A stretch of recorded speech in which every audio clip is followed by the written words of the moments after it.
Hey everyone, thanks for tuning into my channel, Scott's Copters. This is my review on the Phantom 3 Advanced. It's made by DJI. It's currently going for around $800 on Amazon, and pretty much every other site has it for around that price.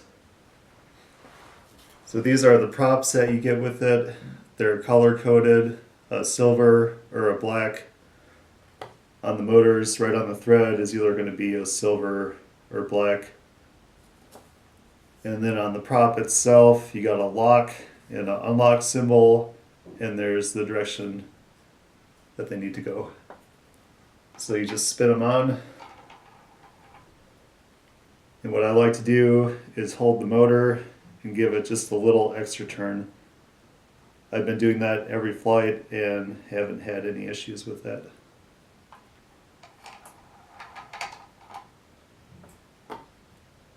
The craft itself has GPS and GLONASS satellite system, so you get the US satellites and the Russian satellites. On average, I get around 17 satellites, which is really good compared to just having regular GPS. If you have regular GPS and you were to lose a couple satellites, the craft won't really know exactly where it is. Versus the GPS and GLONASS system, even if you were to drop a few satellites, you still have more than the regular GPS could even get under perfect conditions. So it's really a great GPS system built into this. The next feature, which is really exciting, is called LightBridge, and that's a high definition video downlink.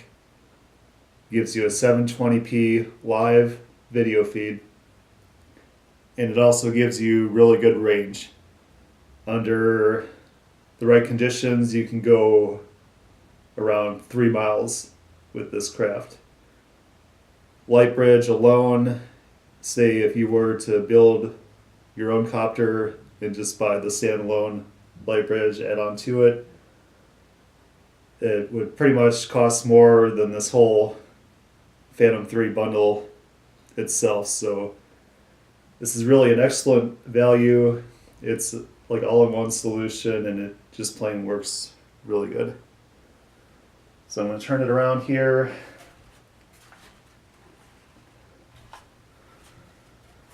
Batteries on the back.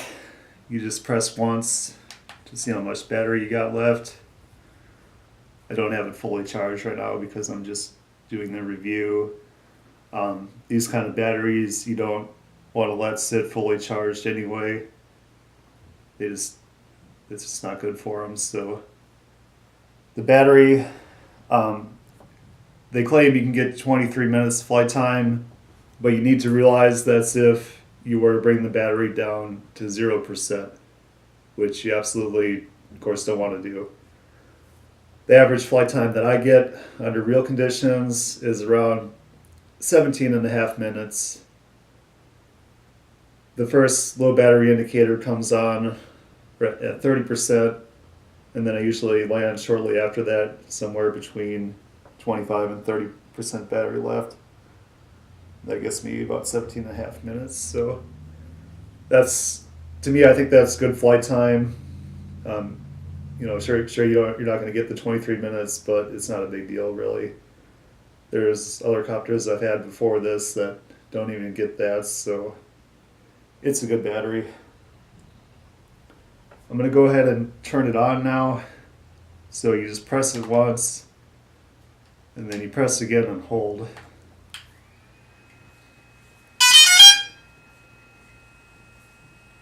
And you can probably see the gimbal do its little dance there. I'm going to give it just a few seconds here to warm up before I turn it around so it doesn't get terribly confused. Just be a few seconds here. Should be good.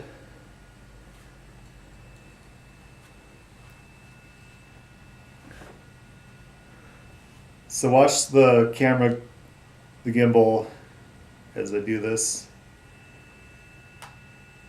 You see, no matter which way I turn it, that the camera stays stabilized. It stays perfectly level, so that's really cool. It works really good. The camera on the Phantom 3 Advanced shoots up to what's called 2.7K video, so you're somewhere between 1080p and 4K. If you do have a 4K monitor, they also have the Phantom 3 Professional that comes with the 4K camera. So it's just up to you guys to decide which one you want to get. I went with the Advanced. I don't currently have a 4K monitor anyways, so I'll eventually get one. So on the landing gear, on every single leg, there's an antenna. Hopefully you guys can see that. There's one there. There's one there.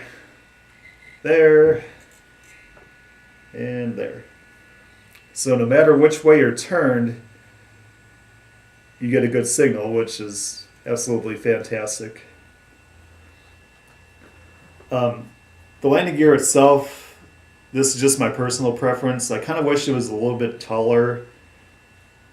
They have some landing gear extensions you can get for this that kind of widen the area that you land on.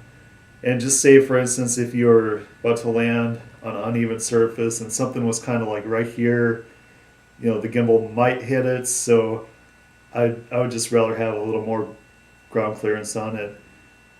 I haven't had any issues yet, but I'm probably going to get those little landing gear extensions they have for it, just to be safe. So right here, there's a connection for USB cable. There's actually one under here right on the front. I haven't used that one yet, but there's one there too. And then on this side, that's where the memory card goes, the SD card.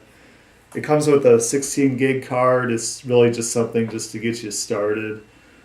When you're shooting video, you'll see that will be full really fast, so you probably want to go ahead and get a bigger memory card for it. I'm going to go ahead and turn it off now. I'm going to show you one more thing. I'm sure you can see there's LEDs on every corner, of course. But then right here is what's called the Vision Positioning System, VPS, which there's a little camera and then there's a sonar system.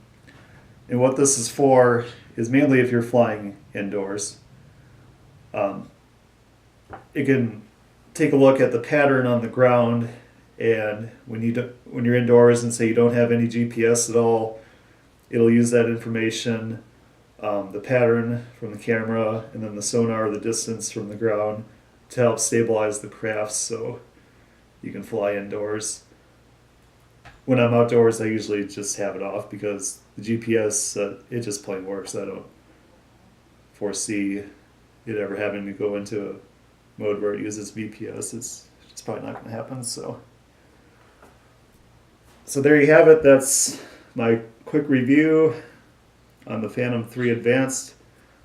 Be sure to check out part 2. Then I'm going to do a review on the controller for that. So thanks for watching, guys.